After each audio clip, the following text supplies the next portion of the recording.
During the Cold War in Romania, a group of looters enters a forbidden area, where a guide indicates they must climb Carpathian mountains to reach their destination. After lots of effort, they find an abandoned church with a special passage that takes them to the crypts. Here, the men find a beautiful engraved art showing weird winged demons. They've heard of a secret cave full of gold, yet they can't find an entrance, so they use explosives to open a hole in the ground, which destroys another beautiful yet creepy piece of art. Unfortunately, soon the entire church starts shaking and the floor collapses, causing the men to fall underground and a landslide to demolish the building, keeping the group buried underneath. At least they've all survived, thus they decide to check out the weird bat-like sound they keep hearing. 30 years later, a group of scientists begin an excavation on the site the church used to be. They find the cave and notice there's a river that extends deep inside it, so they decide to hire a group of expert explorers to investigate. Meanwhile in Mexico, Tyler and his team of divers are looking for an underwater cave in Yucatan. They don't have much luck and most of the team gives up after a while, but Tyler stays until he finds it. He's rather smug when he returns to the boat, but his brother Jack scolds him because it's important for his safety to stop when the group calls time. Later in the evening, they get a call from Dr. Nikolai, who wants to hire them to explore the cave under the church ruins, promising it goes deeper than 19 miles and he wants to record it all. The team finds the concept intriguing and accepts the job. The following day, the team arrives at the exploration site and while they get their equipment ready, Tyler notices Catherine, one of the scientists. He immediately goes to introduce himself with the intention of flirting, but he misses his chance because the cameraman Alex is there too. At least Tyler gets to show off his diving equipment, but their talk is interrupted when Nikolai introduces Jack to Catherine, and the two of them immediately hit it off because of their shared interest in cave ecosystems. A jealous Tyler is left behind and he notices Alex taking pictures of something weird which turn out to be the rests of a human being that they found in the cave. In the evening, the teams of scientists and explorers meet up to go over the information they have so far. There's an enormous cavern about 300 feet down, which they have named the Titan Hall, with a sump that leads to an underwater passageway. They need to find a dry cavern somewhere in the system where they can set up camp and the scientists can gather samples. Since it's so big, they'll be down there for 12 days. Survival expert Top reminds everyone that they've already found a body, so they need to respect the cave and be careful. After the meeting, Nikolai tells Tyler and Catherine the story behind the cave. It's said that the church was built to seal the cave as a display of God's protective power. From what he can gather from the broken art, the knights entered this cave to battle demons. The next morning, the team begins making their way down the hole. The Titan Hall is absolutely beautiful, and the group immediately begins preparing their equipment for the exploration. They decide Briggs shall be the first scout, and he gladly jumps into the water, finding a curve up ahead after some minutes of swimming. Using his communicator, he lets the others know he may lose his connection soon and that'll call them when he can set up the fiber optics on the other side. While the group waits, Tyler expresses how unhappy he is that he wasn't chosen because he thinks he's the best scout on the team, but Jack sticks to his decision as a way to punish Tyler for what he did in Mexico. While Briggs continues his exploration, Catherine approaches Tyler and gives him a spider in a tube as a consolation prize, and they bond over the fact they both want to be the first ones to discover something nobody has ever seen before. The rest of the team is starting to wonder if they need to send someone after Briggs because he's taking too long, but at that moment Briggs calls and informs them he's found the perfect place to set up camp at 2.4 miles from the main cave, so he sends them the scan he took of the route with the sonar. Suddenly Briggs is startled when something runs past him, and he picks it up to show to the team some kind of weird-looking mole. The animal protests the hold and runs away, but then Briggs goes very pale and says there's something else there. The connection starts failing and after a few seconds they lose contact with Briggs. The team blames it on signal issues and decides to send Tyler and sonar expert Strode to fix the cables while the others explore the tunnel. They're amazed by all they see as they swim, including a giant animal skeleton. While most of the team stays to study it, Jack and Top reach the base and find Briggs' equipment but not the man himself. They call out for him and Briggs responds from a small opening in the cavern wall, where he's found old equipment that proves they aren't the first humans that visited this place. Meanwhile Tyler and Strode are working on the cables underwater when they hear a strange noise. Strode thinks he saw one of the moles and goes to investigate, finding a new cavern and the mole brutally dead on the ground. At the same time that Tyler discovers the cables look chewed, Strode suddenly is attacked by a demonic-looking beast. Tyler can hear his screaming through the communicator and tries looking for him as the rest of the team joins Jack and Top. Strode struggles against the creature's hold and his rebreather floats away until it crashes against the cave's walls, instantly exploding and causing a collapse that blocks the entrance. The shockwave from the explosion pushes Tyler to the surface, and he quickly tells the others what happened. Jack and Top go to investigate, only to find the entrance blocked and rocks still coming down, so they have to quickly swim back. At the base, Jack informs the team that they're trapped and nobody will consider them missing until the planned 12 days pass. They need to find a way out, but Briggs is nervous about the idea because obviously something attacked Strode. However, Tyler tells him Strode probably had a hallucination, and Top agrees their priority must be to survive. Nikolai thinks the cave is too big to explore and they would get lost, therefore the smartest thing would be to wait out those 12 days, but Jack doesn't think any rescuer in the world would find them because the best ones are down here. Afterward, Jack and Top go to look for an exit while the others rest. Briggs is angry with Tyler for how he downplayed Strode's death and makes mean implications about their splitting, so Tyler punches him. A fistfight ensues that Charlie has to stop as she reminds them to behave. Catherine uses her time to analyze samples she's taken from the dead mole and a salamander, and when he shows them to Nikolai, he confirms her suspicions. There's a strange parasite in the cave. Moments later, Jack and Top find an area with bubbling water and signs more people were here before. Then they crawl through a very narrow tunnel, only to find their way blocked by a bunch of white scorpions. Jack turns on a flare for a better look and ends up attacked by a strange beast that tries to take him away, but Jack manages to cut off the beast's claw to free himself. Noticing Jack's back has been severely hurt, Top immediately takes him back to the base to tend his wounds. Catherine takes a look at the claw and theorizes all the animals in the cave used to be the same ones as the surface, but after a long time living down here, they evolved and lost their sight in exchange for a heightened sense of smell and hearing. Nikolai thinks they've found a whole new ecosystem, and Alex points out the claw looks like the demons on the church's art. The scientists also note that the claw has the same parasite inside it. Even with a dangerous creature out there, Nikolai thinks they should wait, but the team agrees they should move on and find an exit before they're eaten. As they explore the cave, they find a bunch of human bones with teeth marks on them, confirming the beast is a predator. Then they cross the narrow tunnel and reach a fork in the path, so Jack goes to scout ahead. This annoys Briggs because they could just use a sonar, but when he checks the path Jack didn't take, the sonar indicates something moved. Scared of what may be inside, Briggs eats his pride and accepts to follow Jack with the others. The group begins moving upward by climbing a few walls, and Jack shocks Top by saying he can smell water. A moment later, Jack's proven right when they find a river. He throws a flare in it to check for any beasts, and Alex records the whole process, which makes Jack uncharacteristically angry. He pushes Alex away and drops the camera in the water before Alex calls him out for it. The words make Jack snap out of his anger and he apologizes. Afterward, Jack announces they'll rest for 20 minutes and goes to sit alone on a rock as his body shakes in pain.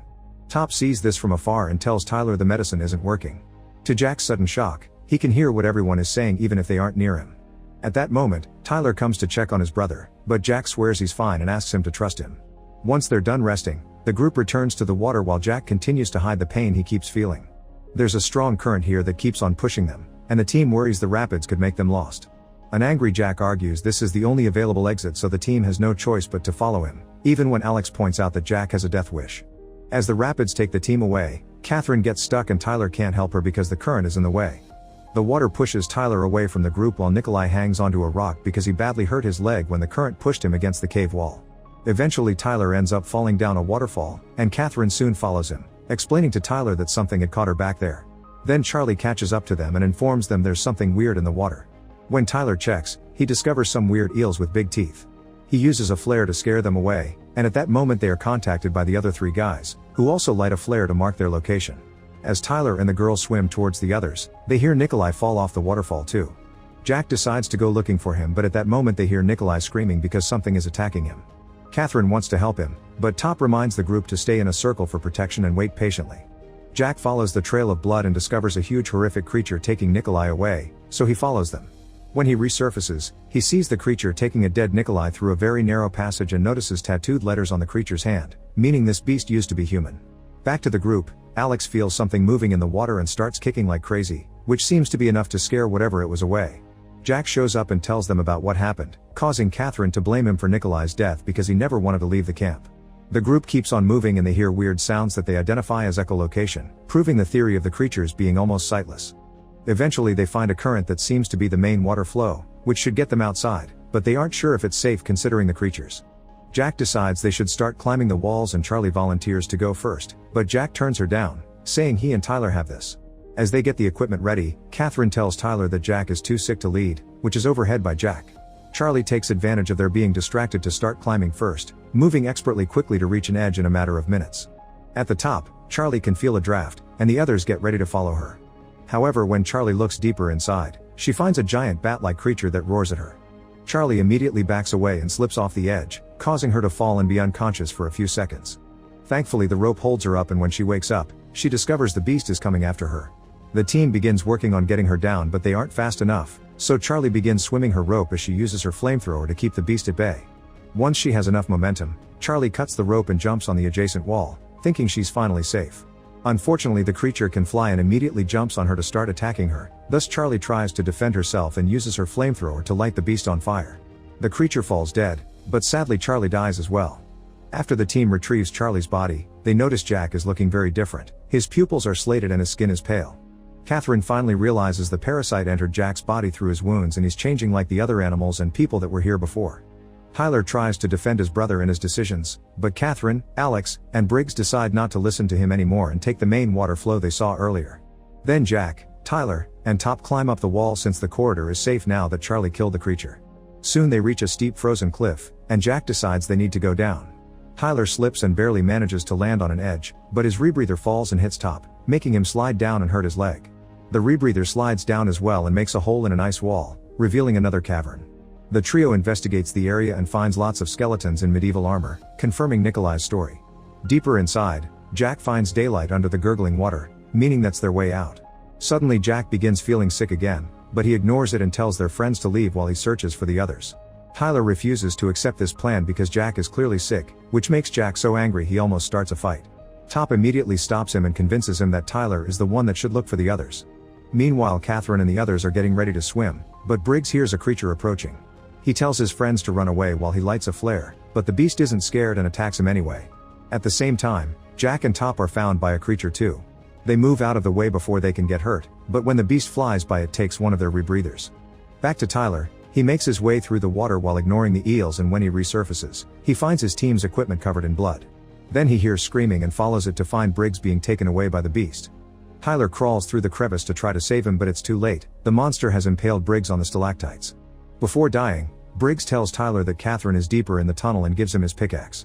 At that moment the monster shows up and Tyler begins running away through the tunnel only to find another creature on the other side. Thankfully he also bumps into Catherine, who uses the sonar to send strong sound waves that scare the creature away because sound is their weakness. The duo escapes together until they find a river, and they jump into it to swim away as they share Tyler's rebreather. They have to go through a narrow passage that causes them to lose the rebreather and Catherine loses consciousness, so Tyler has to drag her along to the surface. Thanks to Tyler's use of CPR, Catherine quickly wakes up. At that moment they hear a weird sound, but it turns out to be Alex, who warns them the monster is coming after him. Tyler finds an ice vein and assumes it connects to the one Jack found earlier, so the trio immediately begins climbing. Moments later, they find the cavern with the skeletons and reunite with Jack and Top. The creatures are hanging from the ceiling as if waiting for something, meaning they need to hurry up. They don't have enough rebreathers even if they share, so Jack decides he'll recover the one the monster stole. The rest of the group moves towards the water only to slip and drop a rebreather, which makes enough noise to catch a creature's attention. Alex uses the sonar to keep the creature at bay, but it starts breaking stalactites that fall on Alex and hurt his leg. Tyler tries to go back to help him, but the monster gets there first and kills Alex. Another creature approaches them from the water, so Top and Catherine try hiding to avoid its echolocation. The monster finds them anyway and it won't leave even when Top hits it with the rebreather, but Tyler jumps in and kills it with a machete. Meanwhile, Jack runs away from a third monster and climbs a wall to retrieve the last rebreather, which he reaches after hitting the creature to make it fall. More creatures are coming, so Jack tosses one of the tanks to his brother and puts a flare in the other to then toss it in the water. The tank explodes and the whole cave begins shaking, distracting all the monsters except for one. That creature flies toward Jack, who jumps on top of it and brings it down into the water as a sacrifice to help his friends. Before the cave finishes crumbling, Tyler, Catherine, and Top swim towards the light and manage to finally safely reach the outside. Some days later in the city, Tyler says goodbye to Top before meeting with Catherine at a cafe. He wonders if Jack could have survived outside considering his mutation, but Catherine isn't sure anymore. As she kisses Tyler on the cheek, she explains she thinks the parasite wanted to come out, and Tyler notices her pupils are changing like Jack's did. Then Catherine goes away, and a terrified Tyler tries to chase her to stop the parasite from taking over humanity, but he loses her in the crowd. Make sure to subscribe and turn on notifications so you can watch more videos like this. Thanks for watching.